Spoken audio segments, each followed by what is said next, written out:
All right, hey, what's up, everybody? Mike Lindsley back with you for 9 minutes with me all over IGTV, Facebook, and on YouTube. Make sure you do download and subscribe and leave feedback and a 5-star review to my podcast. It's called the ML Sports Platter, all over the major platforms: Spotify, Apple Podcasts, Google Play, Deezer, Stitcher, and anywhere else you get your podcasts. And really appreciate you guys listening lately. Some huge guests, obviously, Bob Costas, Trey Wingo, Dan Schulman, and AJ Schnock, the director of Long Gone Summer, the 30 for 30 on ESPN. With Mark McGuire and Sammy Sosa. I am here on a Friday. You know what that means. If you are in and around Central New York, there's only one place to go: Rosies Corner. It's super easy to get to right off the Bartell Road exit in Brewerton. Swing on up Route 11 right in front of the Brewerton Bridge. They've got your fish sandwich or your fish dinner. You pair it with the mac and cheese and or the fries and coleslaw. And, of course, you can choose to get your pizza, wings, pasta, hot and cold subs, and more. Rosies Corner is a proud supporter of the ML Sports Platter. They've got all the salads and the cold drinks in the cooler as well. Rosie's Corner on Facebook and on Instagram. It is absolutely mind-boggling how inconsistent the Pegulas are in terms of being sports owners. If you think about it, 3 or 4 years ago, I actually thought that the Buffalo Sabres, they own both the Sabres and the Bills, I thought that the Sabres were ahead of the Bills just overall. This was the time period when the Sabres were, working on possible, GM, head coach, Uber communication, incredible drafting, getting the Amerks back. It was the, Dan Bilesma seemed like a great hire who would win a Stanley Cup with Pittsburgh. It seemed like the Sabres were ahead of the Bills just from an organizational viewpoint, from a targeted standpoint, from a structure standpoint, from a culture standpoint. And now we fast forward into 2020, and the Bills have already had 2 playoff appearances, should have really beaten the Texans last year in the postseason, blew that lead. I'll get to some of the things that the Pegulas said in the press conference recently when they clean house of the Sabres. But the Bills are miles ahead. I mean, Brandon Beane as general manager, I am all in on him. He's an incredible shark.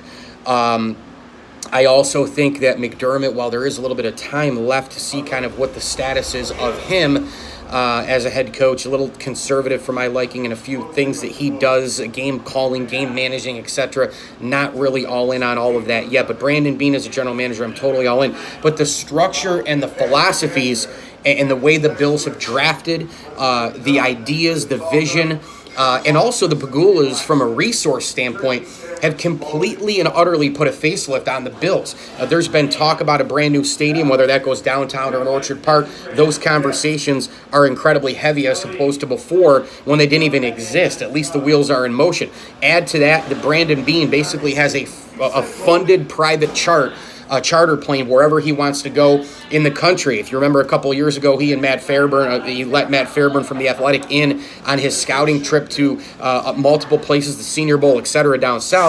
Not a lot of owners have that, just a private jet to fly wherever they want. And the Pegulas, by the way, have also funded that incredible facility upgrade at One Bills Drive. Now, on the Sabres side of things, good grief, my God, the Sabres just recently, during the 50th season that got cut short due to COVID, and now who knows what happens, put the playoffs in the deep summer, expanded the playoffs and all the rest. The Sabres were so shitty in 1920 that they didn't even not even going to make the playoffs, even with it expanded.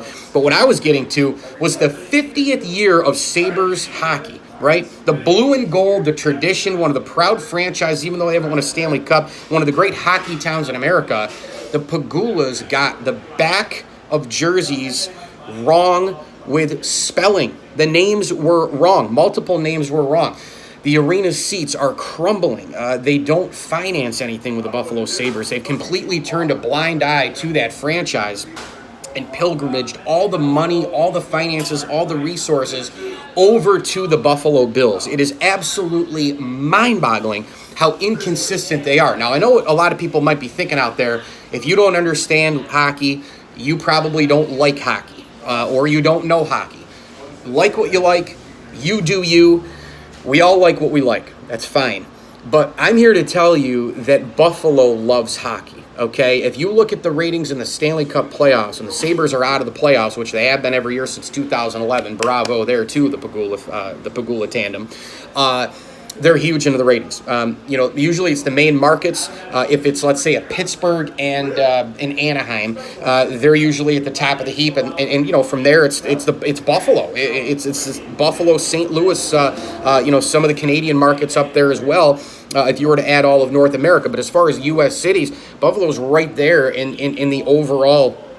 Nielsen and all the big-time rating systems. Buffalo is a huge hockey town, and I've always said that, it probably wouldn't, the Stanley Cup will be celebrated immensely, of course, on Chippewa and all the other downtown streets, Washington, etc., in Buffalo. It probably would be a step down in terms of the celebration if it were the Super Bowl, if the Bills ever won, because the NFL is so huge, and I suppose if you split hairs, it is a little bit more of a Bills town. If the Bills and Sabres are both winning and playing really, really well, it's probably Bills are a little bit ahead just because that's the sport in our country. But I'm here to tell you, I've gone to Stanley Cup runs in Buffalo. You go there 98, 99. I remember those runs, 98, 97, 98. That team, 98, 99, right up through, really. 99, 2000, all those Sabres years with Dominic Hasek and company, 2000, 2001, the battles with the Philadelphia Flyers and the Capitals and all the rest. That's a team that went to the conference finals in 1997. 1998 and 98 went to the conference finals against the Capitals, lost in Game 6 with a Joe Juno overtime winner. 1999, you had the Sabres go to the Stanley Cup and they lost with a skate in the crease goal with Brett Hull. It's so inconsistent how the Pegulas are running the Bills and Sabres, it's not even funny. And now I get to the end of the video where I wanted to spend the meat and potatoes part. Okay, right now the Buffalo Sabres have completely and utterly just cleaned house with their franchise. If you followed the news a couple of days ago, the Pegulas came out of nowhere and grabbed the NHL by storm, and they fired general manager Jason Botterill 3 weeks after they said that he was the guy. He gave the fan base the absolute utter assurance that things were improving and that the communication would be right here between Botterill and Terry and Pegula. Well, guess what? Fast forward to just a couple days ago. See you later, as Bob Carpenter would say, the play-by-play man of the TV side for the Washington Nationals. My good, they get rid of Botterill. They get rid of people underneath them. They got rid of assistants. They went down to the Rochester Americans and cleared everybody out. And I thought that was a bullshit move right there to get rid of Chris Taylor, the head coach, and his staff and scouting people. Basically, the Rochester Americans were primed and ready, had it not been for COVID, to go to the playoffs for the third straight year. And the Pegulas got rid of everybody from the top of Botterill, the GM, all the way on down to the scouting people and the hustlers and the pavement pounders with the Rochester Americans and a coaching staff that I think is one of the best in the American Hockey League. So I thought that was incredibly unprofessional of Terry Pegula. Kevin Adams now is the replacement GM. He's been with the franchise forever. He's a Buffalo guy. He seems to be really excited. We're hearing all the same shit, though, aren't we, from Kevin Adams and the Pegulas?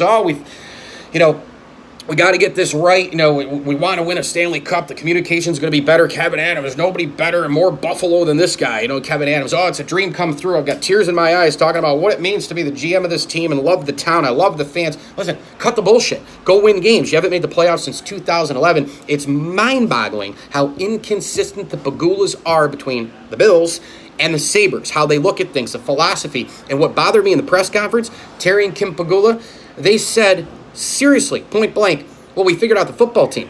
Whoa. Oh, did you now? You made the playoffs twice. Now you're getting a little too cocky. You don't even know if the QB is the right guy. Is the staff the right guy? I'm all in on the GM, as I mentioned. But the Bills made the playoffs twice, blew a double-digit lead. And, oh, by the way, don't make it sound like you're the Seahawks or the Colts, Steelers, Ravens, Patriots, or some of the landmark teams in the NFL. The Pegulas right now, wildly inconsistent, owning the Bills and the Sabres. Get on down here to Rosies Corner. It's a Fish Friday. Pair it with your mac and cheese or your fries and coleslaw. Jason, Jody, and the gang doing a great, great job. I'm Mike Lindsley. Thanks for watching. As I always tell you, whenever they come back in full, enjoy the games.